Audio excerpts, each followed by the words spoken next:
কাশ্মীরের পহেলগামে পর্যটকদের গাড়িতে সন্ত্রাসী হামলা যেন নতুন করে নাড়া দিয়েছে উপমহাদেশের পুরনো রক্তাক্ত সম্পর্ককে। হামলার পর থেকেই ভারত পাকিস্তানের মধ্যে কূটনৈতিক টানাপোড়েন বেড়েছে কয়েকগুণ। একে অপরের বিরুদ্ধে পাল্টাপাল্টি অভিযোগ, সীমান্তে সতর্কতা জোরদার আর আঞ্চলিক উত্তেজনা সব মিলিয়ে ভারত পাকিস্তানের মধ্যে তৈরি হয়েছে নতুন সংঘাতের আশঙ্কা। ভারত ও পাকিস্তানের মধ্যকার চলমান অস্থিরতার পরিপ্রেক্ষিতে প্রশ্ন উঠেছে, সামরিক শক্তিতে কোন দেশ বেশি এগিয়ে।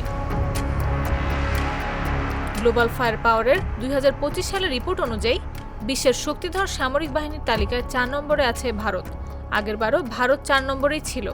শুধু ২০২৪ সালে নয়, ২০০৬ সাল থেকে লাগাতার চতুর্থ স্থানে আছে দেশটি। ২০০৫ সালে ভারত পঞ্চম স্থানে ছিল। অপরদিকে ২০২৫ সালে এই তালিকার ১২ নম্বরে রয়েছে পাকিস্তান। গত বছর ছিল ৯ নম্বরে।